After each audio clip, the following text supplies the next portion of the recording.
Steam momo, fried momo সবসময় খেয়ে থাকি, একবার তন্দুরি মোমো খেয়ে দেখেছেন? চলুন ঝটপট বানিয়ে ফেলি তন্দুরি মোমো। একটা বাটিতে 2 কাপ ময়দা নিলাম, ওর মধ্যে পরিমাণ মতো লবণ, সাদা তেল ও জল দিয়ে মেখে নিলাম। একদম নরম হবে না, আবার শক্তও হবে। ময়দা যেভাবে মাখি আমরা, এইভাবে মাখিয়ে 15 মিনিট ঢাকা দিয়ে রেখে দিলাম। একটা কড়াতে কিছুটা পরিমাণ সাদা তেল গরম করে ওর মধ্যে পেঁয়াজ কুচি দিলাম। পেঁয়াজগুলো হালকা ভাজা হয়ে এলে রসুন ও আদা কুচি দিলাম।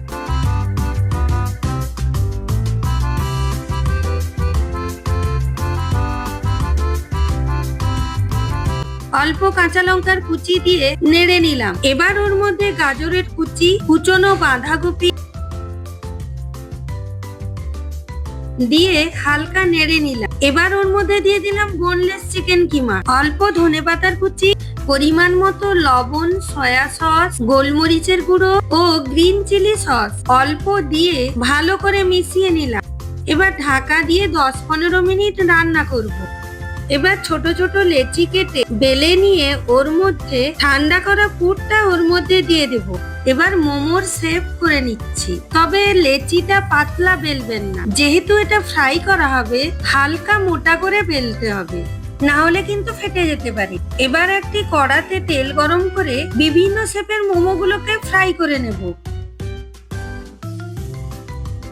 দেখুন এইভাবে ফ্রাই করে নিলাম। এবার বাটিতে জল ঝরানো টক দই, রোস্টেড বেসন, লাল লঙ্কার গুঁড়ো, অল্প হলুদ গুঁড়ো, স্বাদ অনুযায়ী বিট লবণ ও সাদা লবণ, চাট মশলার গুঁড়ো, গরম মশলার গুঁড়ো, আদা রসুনের পেস্ট, লেবুর রস, সর্ষের তেল,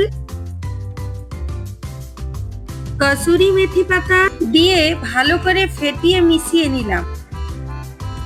এবার এই ব্যাটারের মধ্যে ফ্রাই করা মোমোগুলো দিয়ে দিলাম। এবার স্মোকি স্মেলের জন্য একটা বাটিতে পোড়ানো কাঠকয়লার মধ্যে অল্প তেল বা ঘি দিয়ে ঢাকা দিয়ে ওর মধ্যে বসিয়ে দিলাম। 5 থেকে 10 মিনিট মতো রাখার পরে গ্যাসের ওভেনে আমি তন্দুর করে নেব। মশলাগুলো মোমোর গায়ে ভালো করে লাগিয়ে নিতে হবে।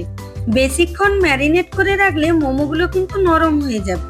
এবার একটি সিকে গেথে বা এইরকম একটা নেটের ওপরে অল্প তেল ব্রাশ করে মোমোগুলোকে তন্দুর করে নেব। মাঝে মাঝে অল্প তেল বা ঘি ব্রাশ করে নেব। বেশ স্মোকি স্মোকি একটা স্মেল আসবে। তন্দুর মোমোগুলোর ওপর লেবুর রস ছড়িয়ে স্যালাড দিয়ে মোমোর চাটনির সঙ্গে গরম গরম পরিবেশন করুন।